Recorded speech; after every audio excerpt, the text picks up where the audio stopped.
approach makes sense because of the unique situation of these religious minorities. Exactly. And now it's up to the Supreme Court to decide who's right and how to interpret the Constitution in this complicated situation. Wow, the Supreme Court has a tough job. Yeah. It makes you realize how important their decisions are. They have the power to change the future of India.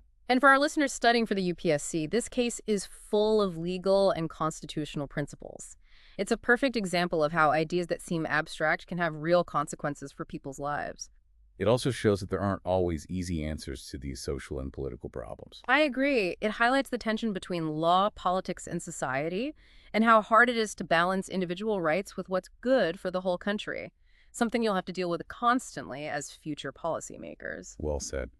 Okay, I want to talk about something else I've heard a lot about, how the CAA affects Native citizens. Many people are worried about the demographics changing. You're right. There are concerns about how the population might shift, especially in certain areas. These concerns are often connected to worries about jobs, owning land, and even cultural identity. It makes sense. People worry about what these changes could mean for their communities and their way of life. Definitely. And it's important to acknowledge those concerns and talk about how to deal with them. Ignoring them will only make things worse. And how has the CAA affected Indian federalism? We know that different states have their own opinions and sometimes even resist what the central government does. This is where things get even more complicated. The CAA has become a big federalism issue, with some states refusing to implement it. States like West Bengal and Tamil Nadu have said they won't enforce the act. They say it goes against the balance of power between the central government and the states.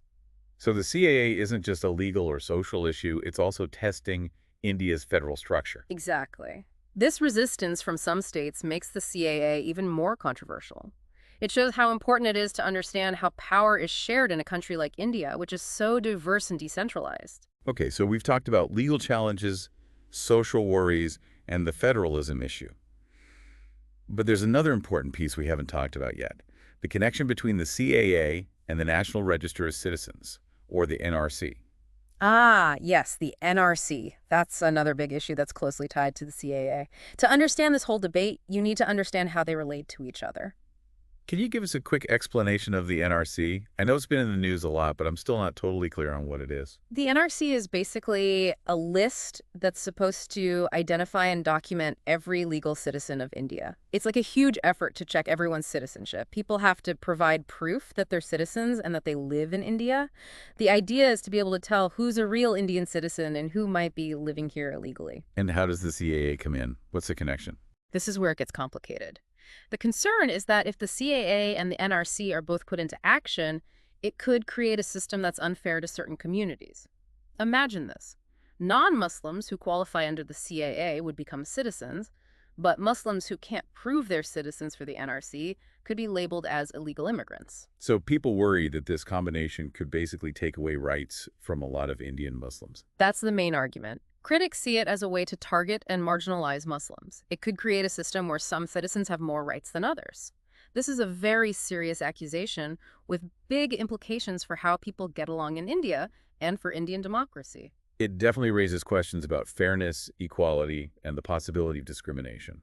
And it goes back to those concerns about India becoming less secular. Exactly. The connection between the CAA and the NRC has made people even more anxious and has led to more protests. It's become a focus for concerns about what direction India is going in. So why is this connection between the CAA and the NRC so important for people preparing for the UPSC exam? Well, understanding how they work together is crucial for a few reasons.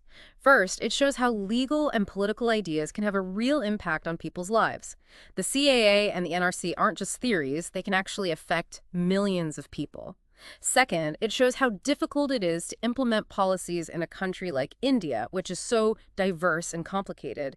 And finally, it shows how important it is to think critically. You need to analyze policies from different angles and understand the unintended consequences they might have. It sounds like the CAA and the NRC have really brought up some of the most important and sensitive issues in India. Absolutely. They've forced a national conversation about what it means to be a citizen, what it means to belong, and what it means to be Indian. And that conversation is likely to continue for a long time. It will. And it's a conversation that future policymakers, like those listening to this deep dive, will need to be a part of. They need to think carefully and act responsibly. You've given us a lot to think about. But before we finish this part, I want to talk about something else. We've been talking about laws, policies, and protests. But what about the people whose lives are directly affected by the CAA? That's an important point. It's easy to get caught up in the arguments, but we can't forget that the CIA has real consequences for people. We're not just talking about legal and political debates, we're talking about people's lives and experiences. Exactly. Behind all the news stories and statistics are people and families whose lives have been changed by this act. Some people benefit from it, and some people feel left out and marginalized. Right. We've heard stories about people who have lived in India for many years after fleeing persecution in their home countries. For them, the CAA is a new beginning, a chance to finally become citizens and build a stable future. Imagine how relieved and hopeful they must feel after so much uncertainty. It must be incredibly emotional for them to finally feel like they belong and have security. It is.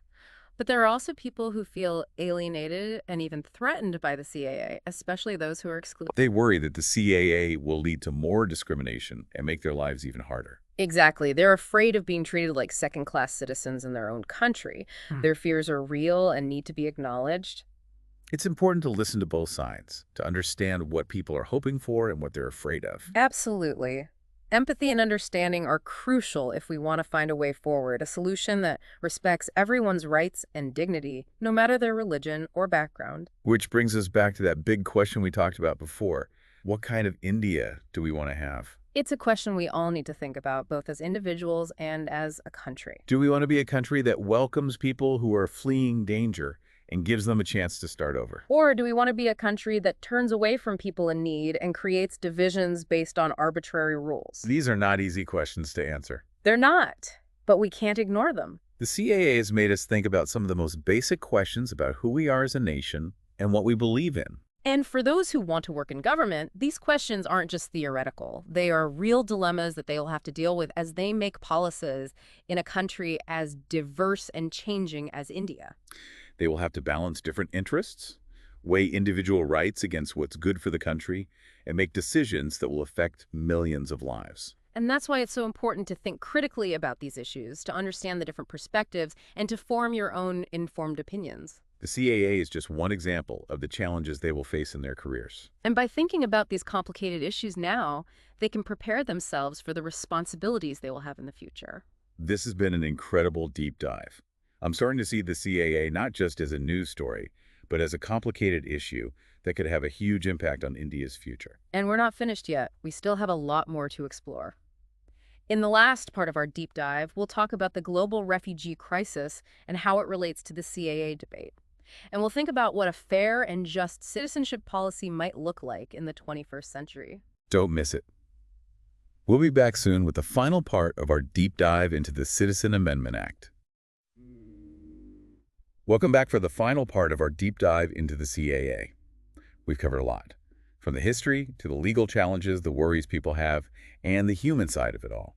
But before we wrap up, I want to zoom out a bit.